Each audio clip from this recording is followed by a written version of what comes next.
3 days. The tons received are from the 103,000 metric tons of maize which the Malawi government bought from Zambia. Mbilizi made the revelation in Lilongwe at NFRA, where she witnessed the arrival of trucks carrying the grain. Charles O'Hara reports.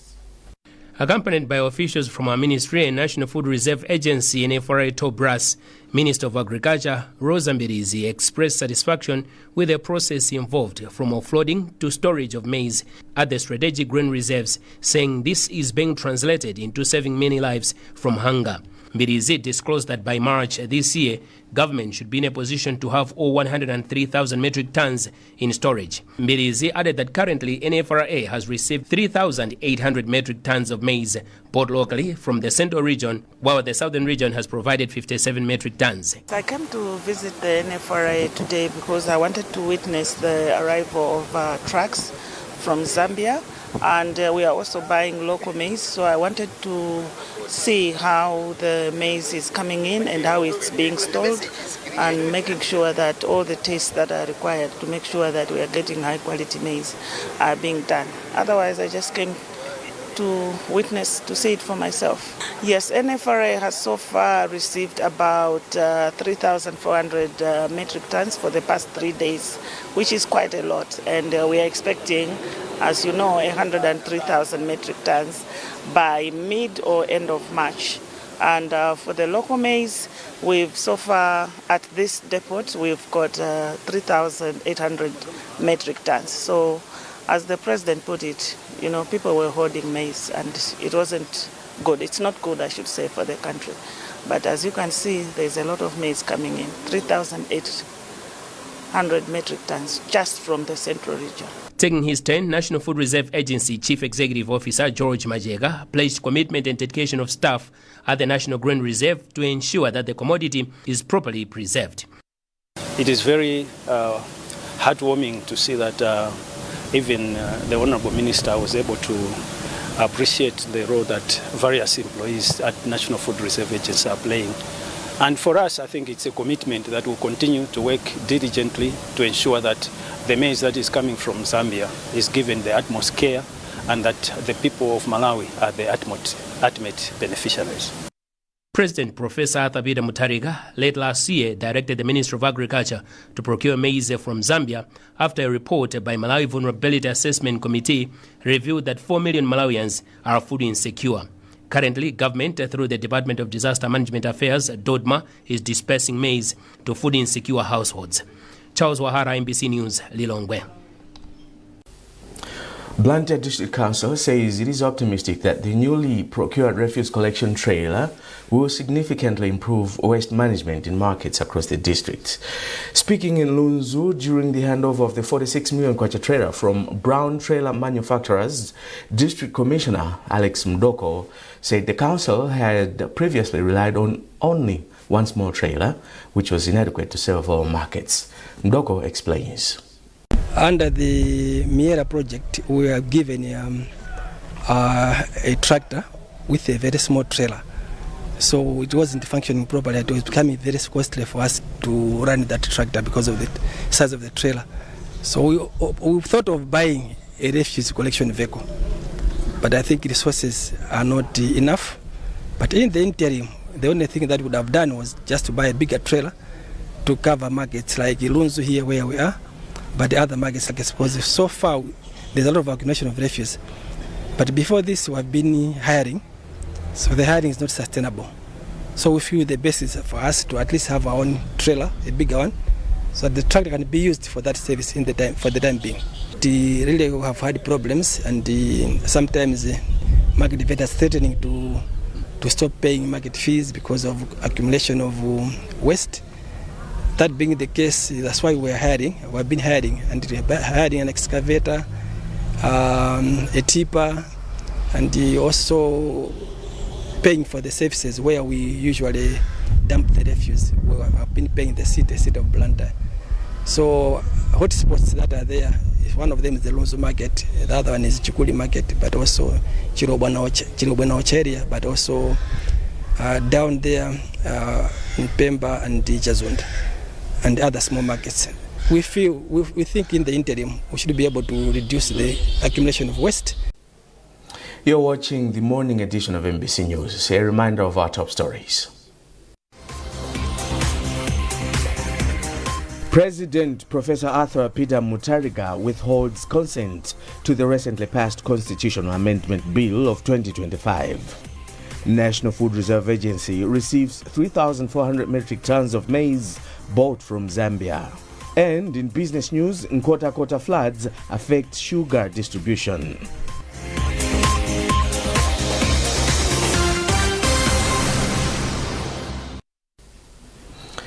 Government has assured displaced people living in school camps in Nkota district that proper measures will be taken before relocating them from the schools. Minister of Defense Feston Kauba gave the assurance after visiting some camps that are hosting the displaced people in the district. Catherine Banda with the details.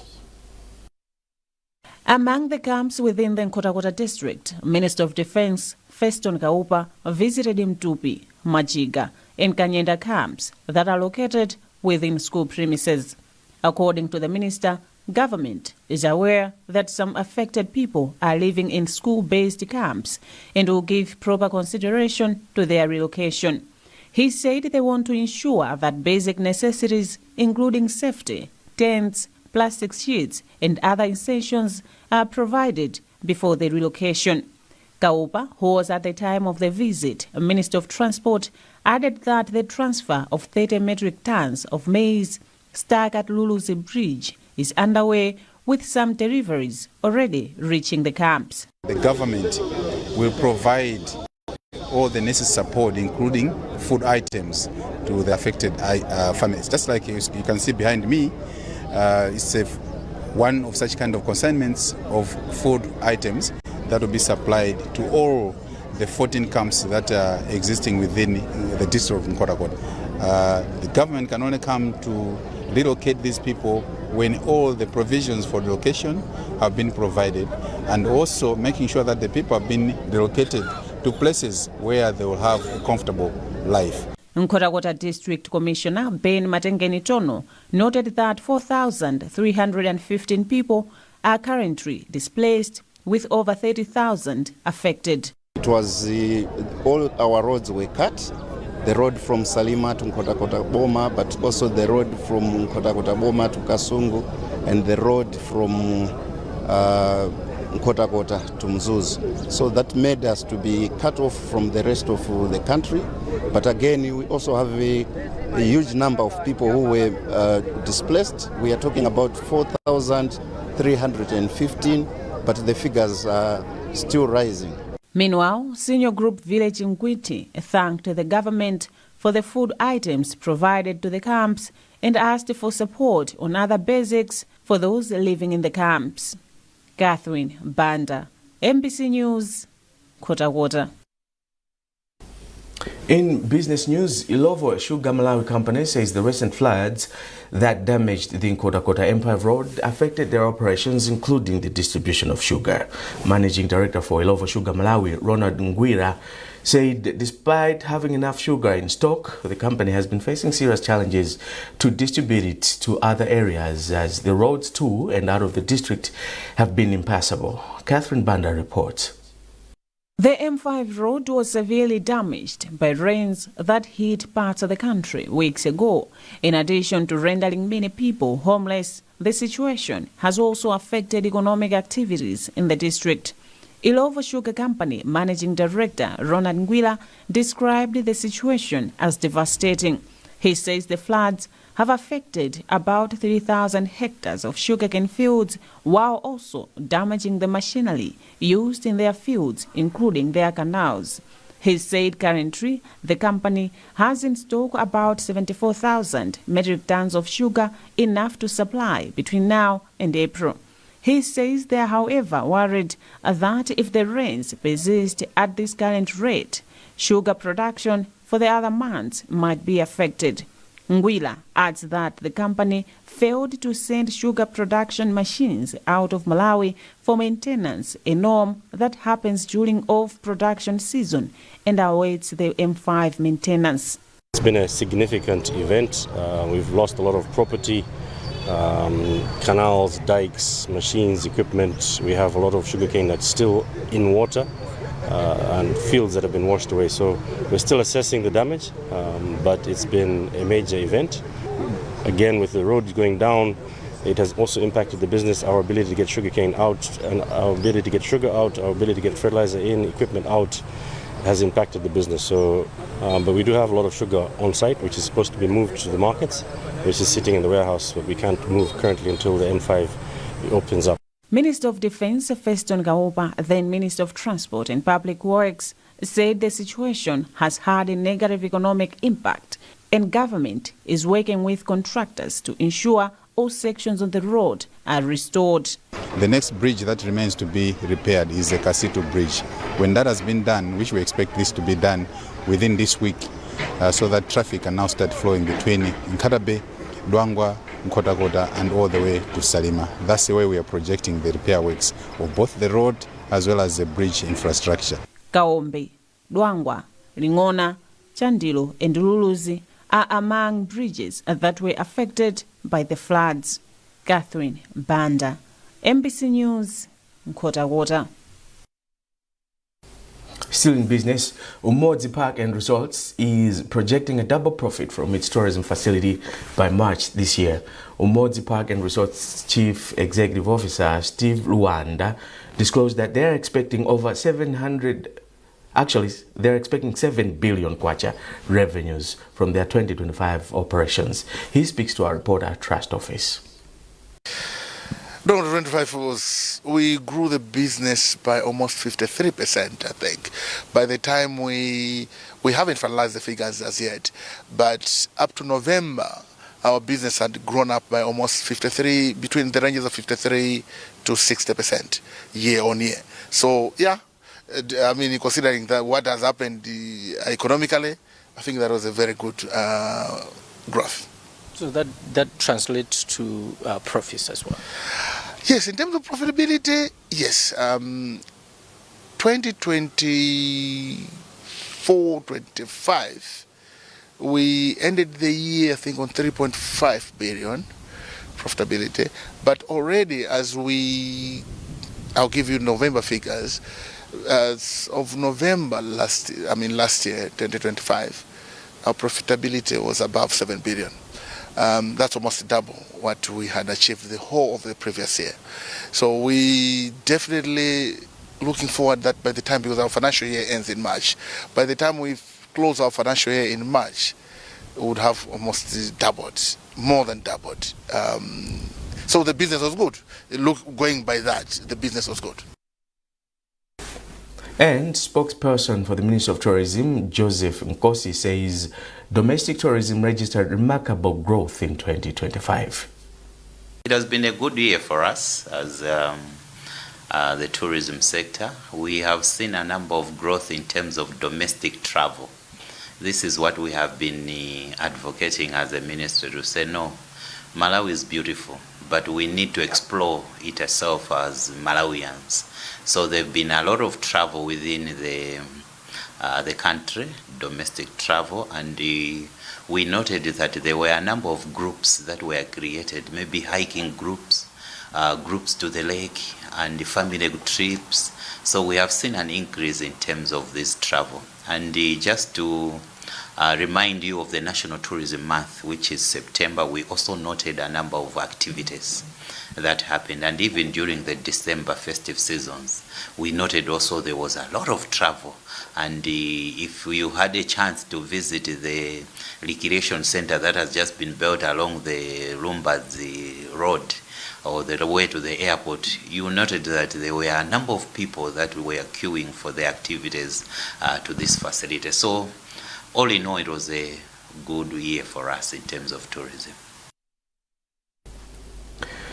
Political activist Redson Munlo has announced his resignation as a member of the Malawi Congress Party, MCP.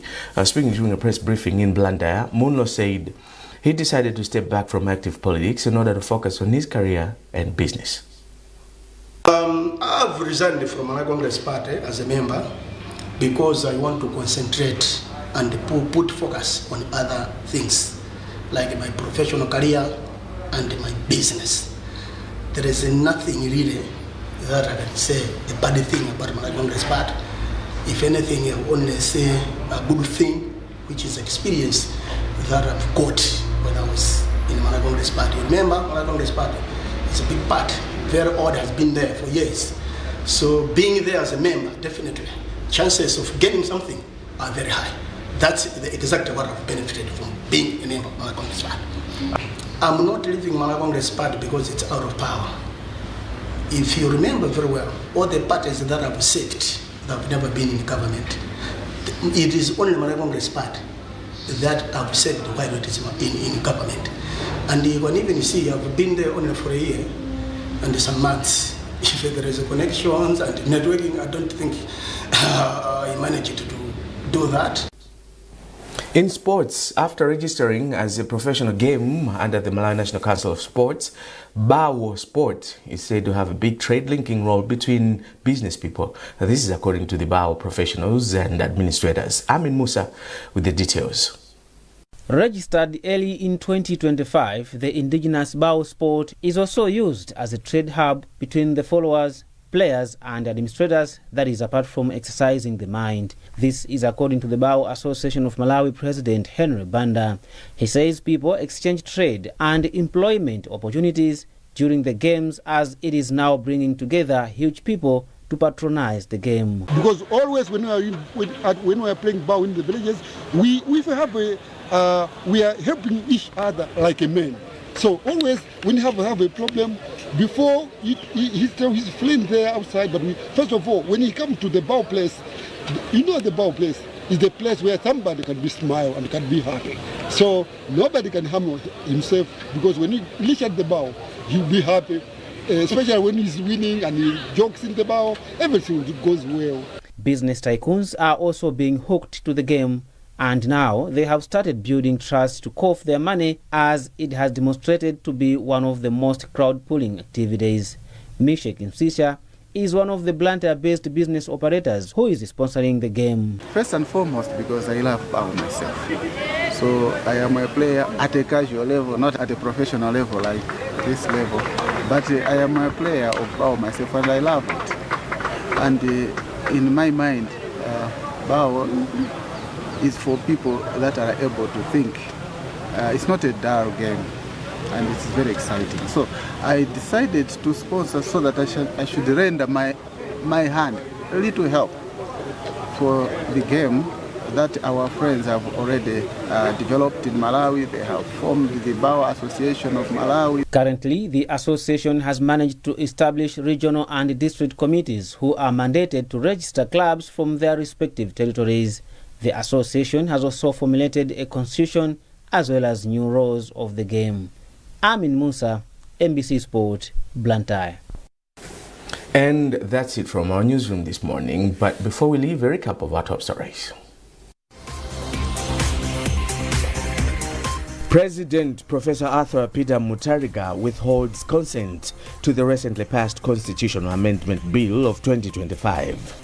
National Food Reserve Agency receives 3,400 metric tons of maize bought from Zambia.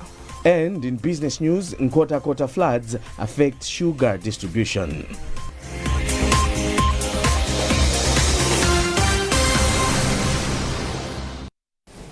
Keep up to date with our news coverage on all our digital platforms by scanning the QR code at the top right corner of your TV screen. You are with me, Arthur Chokoto. Thanks for watching. Good morning.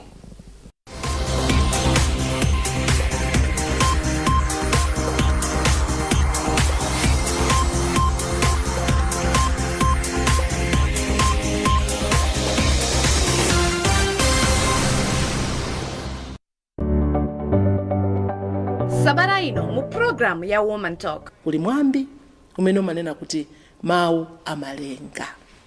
Kodi ife